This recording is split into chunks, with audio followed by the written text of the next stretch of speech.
remember what we talked about last time? If the question is te gusta, the answer is me gusta. If the question is te gusta, the answer is me gusta. It's like a reflex, kind of like when you go to the doctor and he hits your knee with that little hammer and your leg shoots up. It's a reflex. Same thing. You hear te gusta, you say me gusta. We also talked about what it means to like something in English. I like the chocolate. Okay? I'm the subject of the sentence because I'm doing something. I'm doing the doing. What am I doing? I'm liking. What's the object of my affection? The chocolate. In Spanish, though, we say me gusta el chocolate. In this case, the chocolate is doing the doing. What's it doing? It's pleasing. And who's it pleasing? It's pleasing me.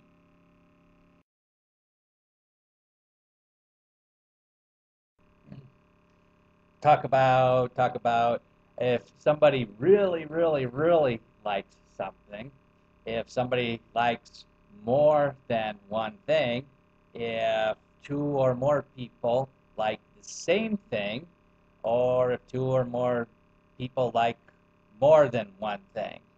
So we're going to work on that. Let's get started. Okay, so we talked about last time when we say le gusta, if we want to be a little bit more specific, in front of le gusta we could put a él, a ella, a usted, or even names like a Juan or a Maria, le gusta. Um, or if we want to say les gusta, to be a little bit more specific, in front of les gusta we can put a ellos, a ellas, a ustedes, or even names like Juan y Maria, les gusta. That makes it a little bit more precise, a little bit more specific. It also puts more emphasis on what you're saying, or makes it sound more important. Just gives it a little bit more oomph, more intensity. Makes it sound like somebody really likes something when you put that construction in front of le gusta or les gusta. In front of these expressions, me gusta, te gusta, nos gusta, you also see constructions in front, a mí, a ti, and a nosotros. And this time we really don't need it for clarification because when we say me gusta, we already know we're talking about me. Or te gusta, we already know we're talking about you.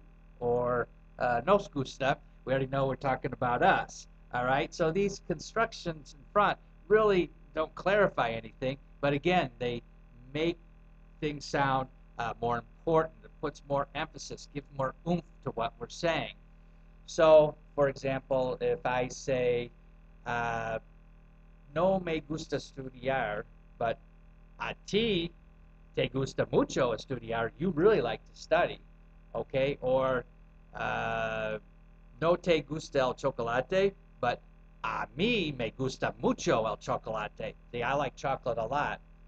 Or if we're talking about, say, the classroom across the hall, maybe we'd say, no les gusta leer las revistas. But our class, a nosotros nos gusta mucho leer las revistas. See, we really like to read magazines a lot in class instead of listening to the teacher. Okay, so again, it puts a lot more emphasis. It really shows you really like to do something. All right? Okay, so far we've been talking about when somebody likes one thing. But how about when somebody likes more than one thing? All right, here, she likes just one thing. She likes the chocolate, okay? Let's say a ella, so we know it's her.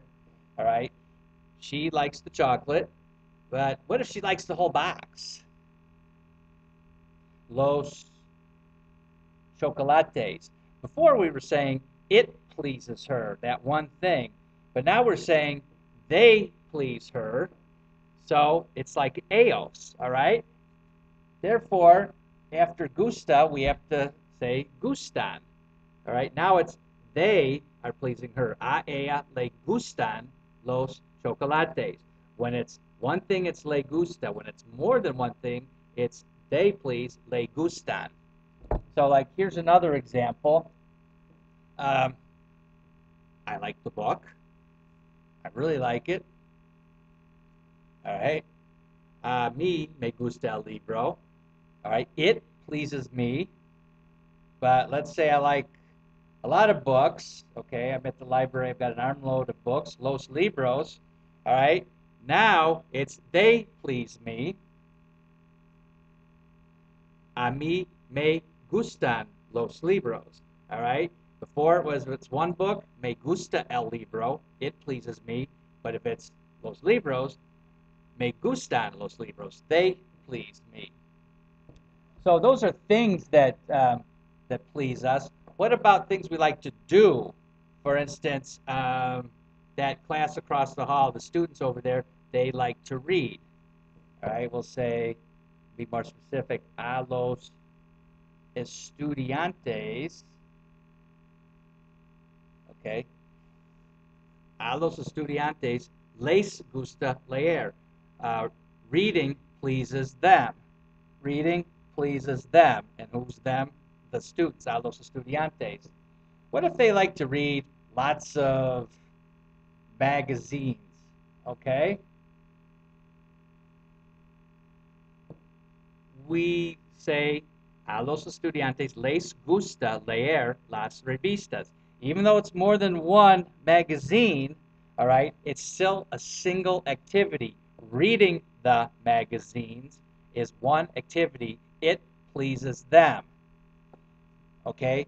But what if, besides reading the magazines, they like to do this, chat with their friends? Okay? I've added it here. Now the students, a los estudiantes, les gustan leer las revistas y charlar con amigos, because reading the magazines and chatting with friends, they please them, the students. Those two things are pleasing to the students. Okay, got that? Right, kind of like final exam time here. Let's fill in the blanks here on these four sentences. The first sentence here, we want to say that Maria likes the skirt, or the skirt pleases her. So we will say le gusta. Alrighty. The second sentence, she likes two things, or two things that are pleasing her. She's still one person, le, okay? But these two things, the skirt and the blouse, okay, le gustan, they are pleasing to her. Now her friend Carmen comes along, and both of them like the skirt and the blouse. Les gustan, the skirt and the blouse, they are pleasing them, Carmen and Maria.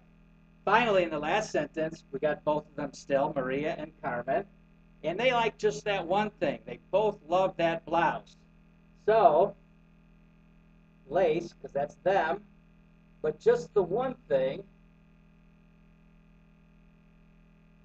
the blouse, it is pleasing them. All right. All right, muchachos. That's it for this time. How'd you do? Te gusto? Be looking for some more videos coming out real soon. Until next time, hasta luego. See you later. Ciao.